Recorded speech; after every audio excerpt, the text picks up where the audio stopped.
Could you explain a paradox that all of us have experienced here who have worked at all? All of us here have had jobs where the workload was heavy, the hours were ridiculous, the pay was very low, and the conditions were most unpleasant. And yet, we enjoyed going to work every day. And that enjoyment and happiness that we had in our work expressed itself in what other people would call the virtues of industriousness and consistency and honesty about our employer's time.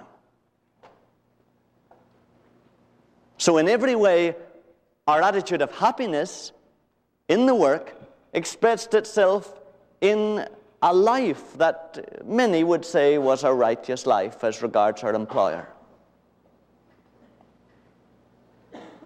And yet, all of us here have had the opposite experience. We have had a job that had great working hours, had beautiful conditions, and provided all the salary that we wanted. And yet, we were miserable in the job. We hated going to work each day, and we expressed our unhappiness and our discontent with all the vices of bad workers. We were easygoing about the way we spent our lunch times. We cut corners on our employer when we were able. We were tired and therefore lazy in our work habits. And our general attitude to our work expressed itself in what people would call are all the vices of bad workers. Now, I think probably all of us here have experienced one or other, or maybe both of those situations. How would you explain it? Well, it's dead easy. Where that has occurred in our lives, the change has been due to the people we worked with. Isn't that right? The people we worked with or the people we worked for. That seemed to change everything. It didn't seem to matter about the long hours. It didn't seem to matter about the poor salary. It didn't seem to matter about anything. The people we worked with or the people we worked for changed our whole attitude to our job. You must admit, what wears you out at work? Is it the workload? Is it the poor pay? No, you know it isn't. It's the personality conflicts. It's the tension in the office. It's the feeling that your colleagues don't appreciate you or don't really understand you. It's the feeling that going to work is just a miserable experience of tension and argument and strain between you and somebody else. What makes you find it hard to get up in the morning for work? What is it? Is it the physical exertion that you have to put out at the job? Is it that this job is harder than the last job you had? No, it's not. It's the people you have to confront. It's the secretary with the chip on her shoulder that you have to walk around carefully every day. Or it's the boss who doesn't trust you or respect you. Or it's the person that seems to have his knife in you and seems to be trying to lever you out of your position. Isn't that what wears you out every day? So that they could give you all the money in the world, They could give you the most beautiful working conditions imaginable, but still you hate to lever yourself out of bed to go to work because the old strain is there all the time. And I mean, the opposite is gloriously true. The opposite is gloriously true. If you have a finance director or a secretary or a manager or a boss with whom you have a really good relationship, you just look forward to going to work. It's just so good to be together. In fact, work is a kind of detail that allows you an excuse to cooperate and to communicate with each other. The work you don't think of at all. It's so good to look forward to being with those people again the next day. And you have a real freedom from feeling paranoid or feeling that they're criticizing you or that they're judging you. You have just a confidence in them, and they have a confidence in you, and there's just a trust between you, and you really feel they'll be out rooting for you. They'll be defending you wherever they are. And you look forward to meeting them each day, and you look forward to being with them, and life is just enjoyable. And your work habits, of course, show it, because you're enthusiastic about going, you're enthusiastic about doing the work, you get it done faster, you come home and you aren't tired, you're ready to do it all over again that evening. Because of the attitude and the relationship that you have with your colleagues and with the people you work with. In other words, where there's a freedom from tension between you and another person, that shows itself in the way you act and the way you talk. It affects every detail of your work life. If the relationship between you and your boss or you and your colleagues is right, then right acts and words and thoughts seem to flow from that right relationship. And you know that that's just down-to-earth fact. Anybody could tell us that that's right, whether they believe in God or believe in Christianity or not. That's just a fact. If you have good relationships with the people that you work with, you yourself are a good worker. If you have bad, tense relationships with your colleagues and the people you work with, you in turn are a bad worker, and it shows up. That is righteousness through faith. That's right. That's righteousness through faith. In that situation, it's a faith in each other. It's a faith in one another. In your office, there's just a sense of togetherness. In your restaurant, there's a sense of togetherness. In the factory that you work in, there's a sense of togetherness, and you feel you can trust each other, and you care about each other, and you respect each other, and you love each other in some sense. And so there's a faith in each other.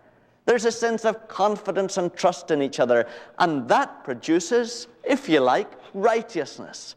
It produces attitudes and actions and behavior that are right. That's righteousness through faith, or faith righteousness.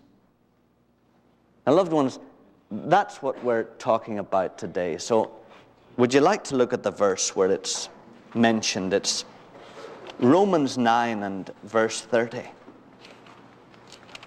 Romans 9 and verse 30.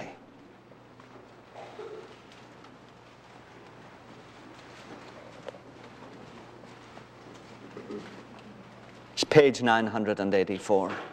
984. What shall we say then? That Gentiles who did not pursue righteousness have attained it? That is, righteousness through faith? So Paul's saying, how do you explain this? That there are more Gentiles who are rightly related to God than there are Jews.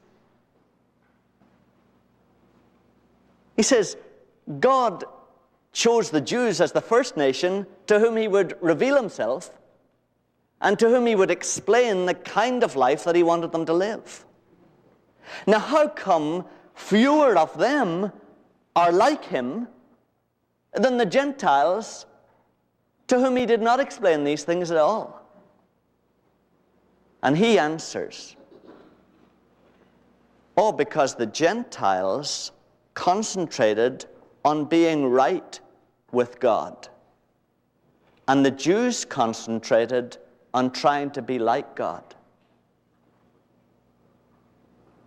Now, do you hear that? The Gentiles concentrated on being right in their relationship, in their personal relationship of dependence upon God. They concentrated on that. They concentrated in coming into a relationship of faithful trust in God. The Jews concentrated on trying to be like God by their own independent efforts.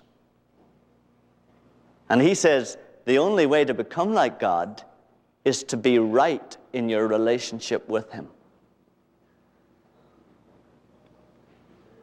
And that's interesting. The Greek word for righteousness is dikaiosune. Dikaiosune. And it means whatever is right, whatever is meet, whatever is just, whatever is appropriate.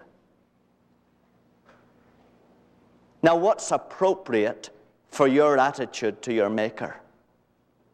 What is an appropriate attitude for all of us here in our attitude to our Maker? Well, it's dead obvious if you think of it. Here you are, all breathing merrily. We are breathing, some of us deeper, some of us shallow, but we're all breathing. Yeah, we are. And yet, none of us really know what keeps our breath going. None of us really know what keeps our lungs going and not. Your heart is beating madly along, and yet nobody really knows what starts that beat that comes from the bottom of the heart and goes right through and comes back again. Oh, the medics call it the SNA node or something like that. But it doesn't really mean anything. It just describes an area of the heart where they know this beat comes from, but they don't know why it comes. You all look pretty steady. And yet you're all hurling through space at thousands of miles an hour. And some of us down in Australia are doing it upside down. And you know, we glibly mumble, oh, the law of gravity, and that's it, you know. And we all know the sun is going to come up tomorrow morning, but none of us know what power is going to lift it. None of us really know who sets the schedule or how it's set. None of us know why it rises or appears to rise. And yet we know it will. And again we glibly mumble, oh yeah, the law of gravity, the law of gravity. And it explains nothing. Because we know that all the law of gravity is doing is trying to describe the power that does all these things. And we are absolutely dependent upon that power. We're dependent on the reliability and the consistency of that power to keep on doing these things. Do you realize if that power withdraws a little finger from you, your heart stops beating at this moment? In other words, we are all existing here on the basis of a mystery, on the basis of a power that we cannot explain, a power on which we're absolutely and utterly dependent. In other words, we're all dependent on this power anyway. So the only appropriate attitude we can have towards this power is trust, faith, because we're dependent on it anyway for all these things. So the only attitude that is appropriate for us is trust and dependence and faith. And that, loved ones, is what is appropriate for creatures to feel towards their Creator. That's the right thing to feel. That's how to be right with your Creator. It's how to be real with your Creator. To live in absolute trust in Him, in absolute faith in Him. Now, that's what Abraham did, you remember. Maybe you'd look back at that piece that we read earlier. It's Romans 4. Romans 4.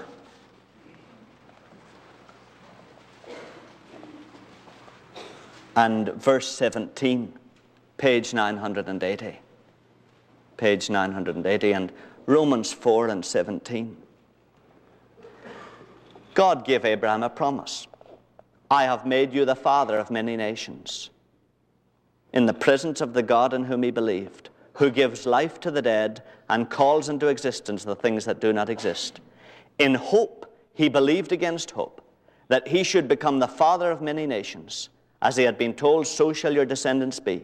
He did not weaken in faith when he considered his own body, which was as good as dead, because he was about 100 years old, or when he considered the barrenness of Sarah's womb. No distrust made him waver concerning the promise of God, but he grew strong in his faith as he gave glory to God, fully convinced that God was able to do what he had promised. That is why his faith was reckoned to him as righteousness. So Abraham was absolutely convinced that God would continue to be a faithful father and a faithful provider to him, and would be able to do things that Abraham himself could not understand. Couldn't understand why his old wife would have a baby at this advanced age. Couldn't understand why he, as a 100-year-old man, could have a son. But he was utterly convinced and depended on God to do what he had promised. He depended on God continuing to be the loving, kindly father that he had been before. And God regarded that as right. God looked down and said, yeah, that's right. Because after all, your hair you got from me, your hands you got from me, you're sticking on that earth there, flying through space at thousands of miles an hour because of my power. That's right. You're right when you have an attitude of trust and dependence on me. That's right. And God regarded that as right. And he regarded Abraham as being right with him. That's what it means he counted it for righteousness, you see. Being righteous is being right with God. I know we've cluttered the whole thing up by saying being righteous is you don't do this, you don't do that, you do that, but it isn't. When God says a man is righteous before him, it means he's right with him. He has the right attitude to him, the attitude that any creature ought to have to his Creator, that any child ought to have to his Father. As a result of that, trust that God would continue to do what he had promised. What was the result in Abraham's life? It's obvious. He didn't jump into bed with his wife's maid. He had already done that once, you remember, to try to ensure that he'd have an heir. He didn't do it because he trusted God to bring about whatever was needed in his life. So you see, being right with God resulted in acts that were right. That's how it works, loved ones. Just as when we have a right relationship with our colleagues at work, it ends up in right actions outwardly in our work lives, so it is with our God. The first necessity is to be right in your attitude to your Maker, to live your life in an attitude of faith in him and trust in him and confidence in him. And then from that flows right acts. Now, I agree with you that we ourselves, of course, find it easier to be independent of God and depend on ourselves than to depend on God himself. And that's our problem. If we look at Jesus, of course, he found it easier to depend on God. I mean, even in the midst of all the bearing of the distrust of the world at Calvary, he still was able to survive in his trust in his Father. And you remember he finally said, into thy hands I commit my spirit, in spite of the fact that all around him looked like hell itself. Obviously, his trust and his dependence on his Father continued. Now, the only way our distrustful attitudes towards God can be changed is by being joined to Jesus. You see that? I don't know if you know that there's a remarkable verse, I think it's in Galatians, that says, "This life I live by the faith of the Son of God." And the idea is that it's Jesus inside you exercising his complete faith in his Father, and that's how you live. You live by the faith of Jesus being exercised in you. Now, the only way for our distrustful attitude to be changed and transformed is for us to actually enter into Jesus and allow him to enter into us and to accept his loving invitation. And here it is. "Come, my dear child. I have already borne in an eternal pre-creation death your distrustful attitude towards my Father. I have already borne the pain of having that destroyed in me. But now, will you come up beside me here on the cross? And will you take the same attitude towards what men and women can do to you as I take?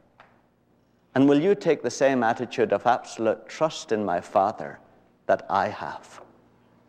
Will you do that?" And loved ones, if you will take that attitude to Jesus, then there will flow from that right relationship actions and words and thoughts that are right also. That's how a righteous life comes about. I'll just give you two clear instances. Why do you lie? Why do you tell lies? Why do you tell a lie? To cover up a mistake? Or to cover up something that we've done wrong and we know it's wrong? Well, why do you want to cover it up? Well, because it'll affect the way somebody thinks about me. It'll spoil their opinion of me.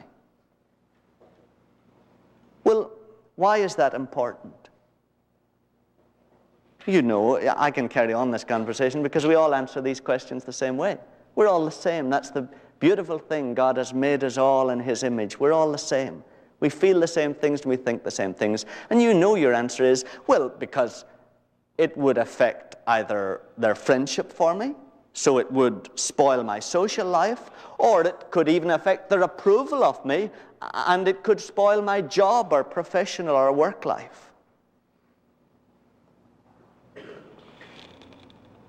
Now, do you see? If you come into a right relationship with God in regard to those things, you'll never need to lie. Do you see that? If you join Jesus on the cross and die to what men or women can do to you, and trust your Father not only to overrule their actions, but even to work your own mistakes and your own errors into the counsel of his will for your life, do you see that all tension between him and you will fade, and you'll be able to relax in trust in him and confidence that he'll work the thing out, and you won't need to lie. You'll be free from ever having to lie.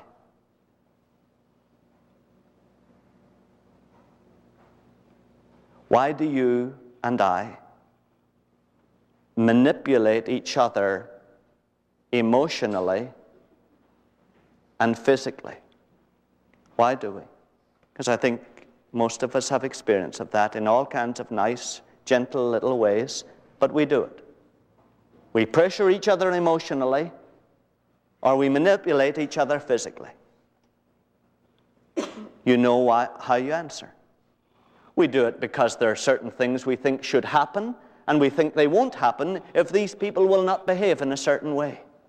Doesn't matter whether it's husband, wife, colleague, friend, fellow student. That's how we answer, isn't it? Well, we pressure them, we manipulate them, because there are certain things we want to happen, and we believe they won't happen unless these people, even though they're our friends, they won't behave in a certain way. So we feel we have to manipulate them and pressure them.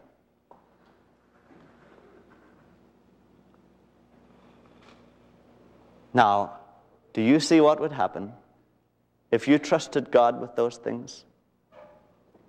Do you see what would happen if you put your faith in your Father, who after all is the one who enables you to be alive at this moment, if you put your faith in your Father and you died to your right to have things happen as you want them to happen, because after all, who are you to know how things should happen?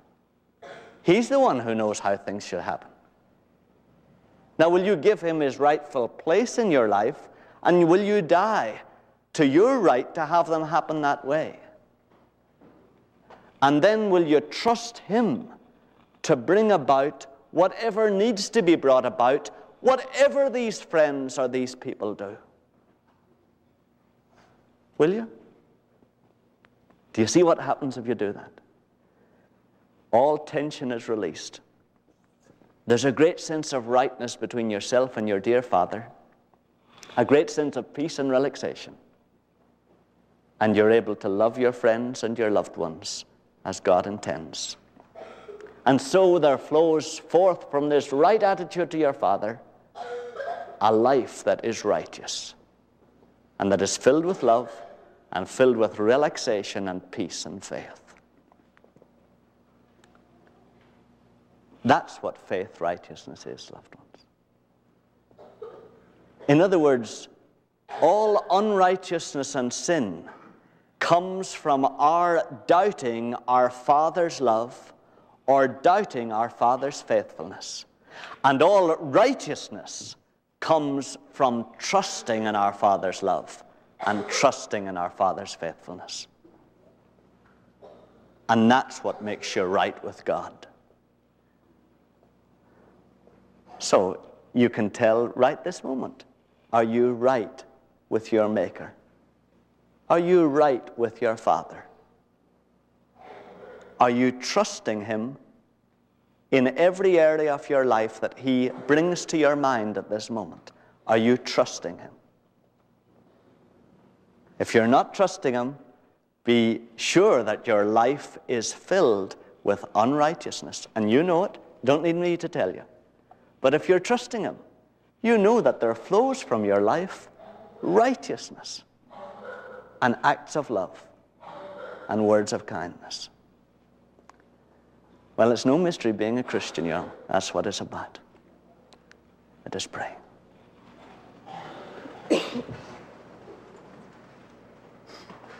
Dear Father, thank you that it's so simple to be your child. Thank you that being righteous through faith is not a great mystery. It's just plain and obvious that when we have a right attitude of trust and confidence in you about our lives, then our lives themselves are right. And they strike other people as righteous lives. Father, we thank you for that. And Lord, I would pray for my brothers and sisters here this morning. I would pray that you would reveal to each one of us where there is tension in our lives, where there is strain, where we're still trying to bring things about ourselves, and where we need to relax and admit that we depend on you for everything anyway. So we ought to exercise that consciously in our day-to-day relationships.